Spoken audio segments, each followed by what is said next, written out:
Hi students, welcome back to Rahima Study Tips. Thank you one and all for subscribing, liking and sharing my video. Okay, let us begin. Unit third. Unit third में one of the most important question रहेगा आपको indifference curve. Okay, indifference curve क्या है? An indifference curve may be defined as the locus point each representing a different combination of two substitute goods which yield the same utility or the level of satisfaction to the consumer. Okay, इसका मतलब ये है कि consumer यहाँ पे substitute goods को consume कर रहा है, यानी कि टू गुड्स को कंज्यूम कर रहा है जिससे उसको लेवल ऑफ सेटिस्फेक्शन सेम रहेगा. जैसे कि for example as an economic के पॉइंट ऑफ व्यू से आप एग्जांपल में मेंशन करना है कि एप्पल एंड बनाना. मैं एग्जांपल के पॉइंट ऑफ व्यू से आप लोगों को बोल रही हूँ. अगर फॉर एग्जांपल आप लोग कंज्यूम कर रहे हैं, जैसे कि अगर पिज्जा खा रहे हैं तो पिज्जा के साथ साथ क्या कंज्यूम करते हैं आप लोग? Cold drink. तो दो सब्स्टिट्यूट है, आप लोग कंज्यूम करने रेडी है. तो यहाँ पे आके क्या है, उसका आपका लेवल ऑफ सेटिस्फेक्शन जब तक कंप्लीट नहीं होता उसको कंज्यूम करने के लिए, यानी कि इंडिफरेंस कर्व में यहाँ पे एक कमोडिटी इंक्रीज होती है तो एक कमोडिटी डिक्रीज होती है. ओके, सो यहाँ पे एन एग्जाम्पल ले लेंगे हम. Commodity X as an apple लेंगे. Okay, and commodity Y as a banana.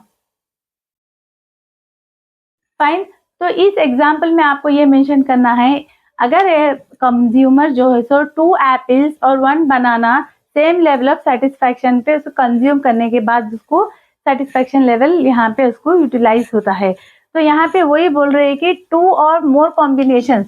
Okay, 2 substitute goods को कंज्यूम कर रहा है यहाँ पे, तब उसका लेवल ऑफ सेटिस्फेक्शन सेम रहेगा.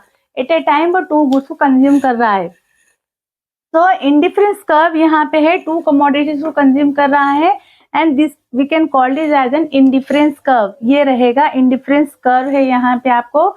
तो जो डायग्राम में मैं आप लोगों को जो सो अभी रिप्रेजेंट कर रही हूँ, एग्जाम में आप लोगों को फर्स्ट मीनिंग लिखना है एंड देन जो से एग्जाम्पल देना है कि 1 बनाना 2 एप्पल, या तो फिर जैसे थोड़े इंक्रीजिंग लेवल में एक जाना चाहिए कमोडिटी एंड अनदर कमोडिटी को डिक्रीजिंग लेवल में मेंशन करना है. ओके, इसके थोड़े जो सा फीचर्स है यहाँ पे इंडिफरेंस कर्व के. ठीक है, indifference curve slope down from the left to right.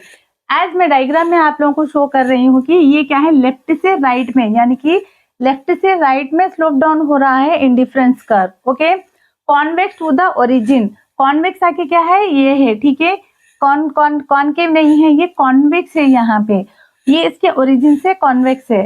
Okay, indifference curve map. Indifference curve map आके क्या है, यहाँ पे आप लोगों को डिफरेंट कॉम्बिनेशन से, यानी कि डिफरेंट कॉम्बिनेशन लेवल में यहाँ पे मोर देन 2 and 3 यहाँ पे जो कॉन्वेक्स आप लोग डायग्राम ड्रॉ करते हैं तो जो रिप्रेजेंट कर रहा है इसको इंडिफरेंस कर्व मैप कहते हैं. Okay, and should not touch इधर एट द एक्सिस.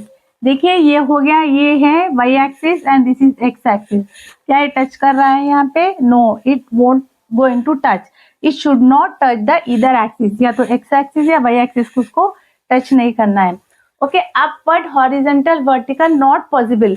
ये क्या है, अपवर्ड नहीं जा रहा है यहाँ पे, एंड देन जो है सो एंड देन हॉरिजेंटल या तो फिर वर्टिकल, ये पॉसिबिलिटी इंडिफरेंस कर्व में नहीं है. अनदर फीचर आके क्या है, higher the indifference curve higher the satisfaction. यानी कि इंडिफरेंस कर्व जिस तरीके से हायर रहेगा लेवल ऑफ सेटिस्फेक्शन उतना हायर रहेगा. यानी कि एक बर्गर कंज्यूम कर रहे हैं, 2 कोल्ड ड्रिंक्स पी रहे हैं, तो आपका लेवल ऑफ सेटिस्फेक्शन क्या है कि मैं जो कुछ भी कमोडिटी पे स्पेंड करा या करी वो मेरे लिए जो है सो हायर सेटिस्फेक्शन है. No 2 indifference curve intersect. ठीक है, यहाँ पे आके क्या 2 इंडिफरेंस कर्व्स है ना यहाँ पे, तो ये एक दूसरे को इंटरसेक्ट नहीं कर रहे हैं. इंटरसेक्ट यानी कि टच करना. Okay, it won't going to be touch. And indifference curve may not be parallel. ठीक है, ये पैरेलल नहीं है ईच को. ओके, ये पैरेलल लेवल में नहीं जा रहा है. Then only we can call it as a indifference curve. So this is a very very important answer from the third unit, indifference curve. First write the meaning, उसके बाद जो है सो डायग्राम को ड्रॉ कीजिए. ये ग्राफ है, very very important. You have to give the example of apple and banana. उसके बाद जो है सो उसके फीचर्स आप रिप्रेजेंट करने के बाद at the end you have to conclude the answer. Okay, so subscribe my channel, like the video and share it. हो सके तो जितना हो सके, अगर आपको कुछ भी प्रॉब्लम है तो you can comment it. And thank you to all the people who had comment me. Okay, and all the best for your exams.